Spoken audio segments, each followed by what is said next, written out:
Юксел Кадриев. Напрежението в Катуница ескалира, бунт и опит за линч. Поводът: 18-годишно момче загина след скандал тази нощ в селото, където живее цар Киро. От Катуница включваме нашият репортер Миролюба Бенатова. Миролюба, здравей! Здравей, Юксел. Какво се случва там в момента? Намираме се на улицата, на която са част от къщите на Кирил Рашков, по-известен като цар Киро. Тук тази нощ се провела една така близо до войната ситуация на саморазправа между местни граждани и роднините на цар Киро, вследствие на една катастрофа, при която загива 19-годишно местно момче.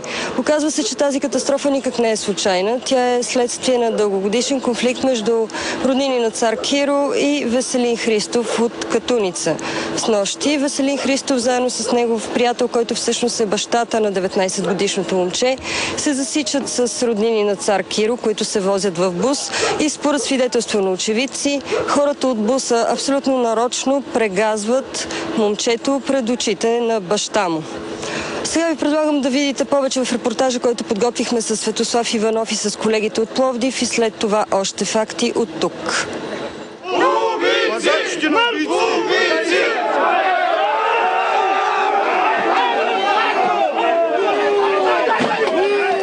Не го пожелавам на никой да гледат как му мачкат детето и да блъскам по колата и да му кажеш спри, бе, да му викам спри, мачкаш ги, бе. И той да натисне гаса и да продължи, и аз да не знам какво да направя. Конфликта с нощи, по данни на разследването, е между внука на Кирил Рашков и местен жител, сина на бившата кметица. Става въпрос за земи. Жалбата беше за заплаха. Отправена от кого? От Киро циганина към нас, към близките ни. Какво ви каза той? Че щял да ме убие. Шофьора натиснал гъста и я прекарал детето под бус. Минала върху него. Детето заедно с кучето. Държава кучето на каишката. Това как ще ми го обясните? Това нещастен случай. С нощи към 19 часа бус пълен с роднини на цар Киро засича на близка улица Атанас, баща на жертвата, и Веселин, с когото ромската фамилия има дългогодишен конфликт. Момчето е сгазено заради пореден скандал. Следва погром над къщите и колите на фамилията Рашкови.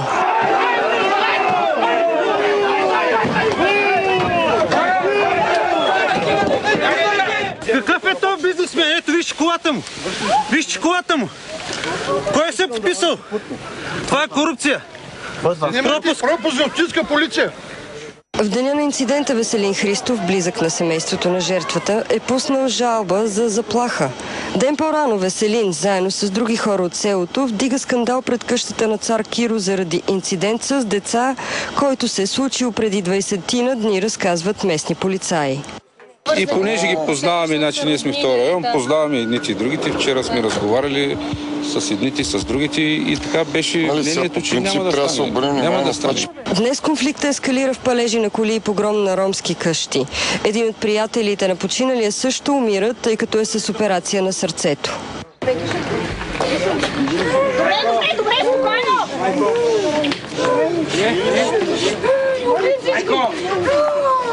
Пострадалите искат фамилията на цар Киро да се изсели от Катуница.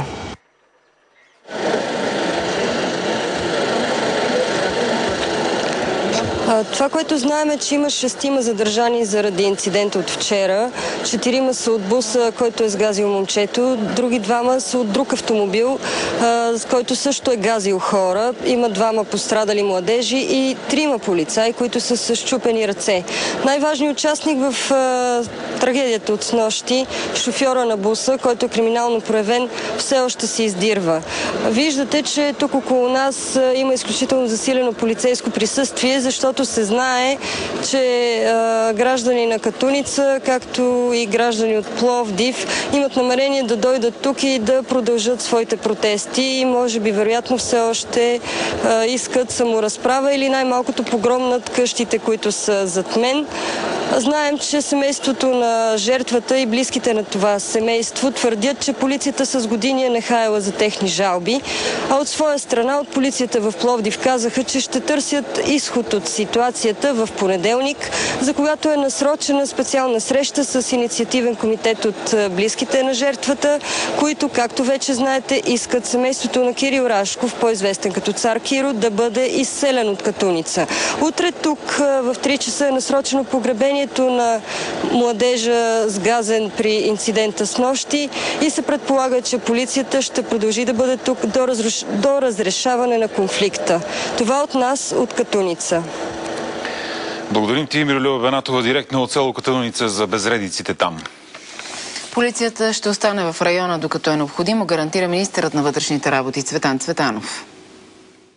Лицата са задържани, издирва се само шофьора, който все още се укрива.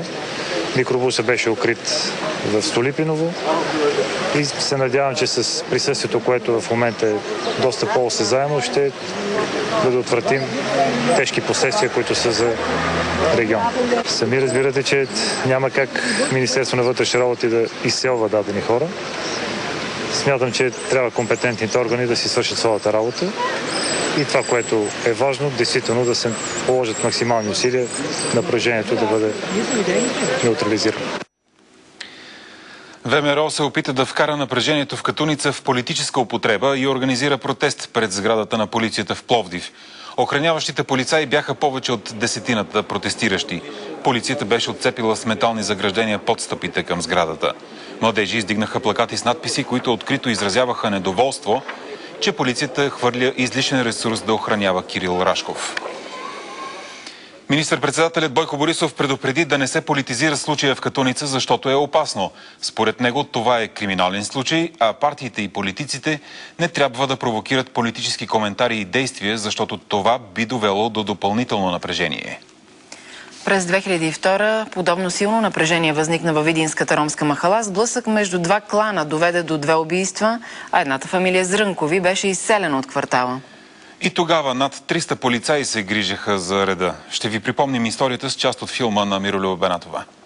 Ненаказаните престъпления на 18-годишният Цветелин Перов от фамилията, живяла до преди дни в тези къщи, взривиха натрупаната омраза. За 2 нощи видинската ромска махала се превърна в бойно поле. Цветелин има над 20 дела за кражби. Никой от тях няма да стигне до съд, защото момчето е епилептик. Последният му опит да посегне на чуждо го убива.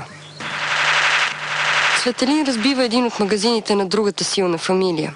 Собствениците го задържат и предават на полицията. След това техни братовчеди го причакват и когато излиза от ареста, го завличат в местност край Видин. По пътя го бият с метална тръба. Убиват го и го изоставят на това място. От рода Маркови никой не признава съпричастност към престъплението. Маркови имат добро име в махалата.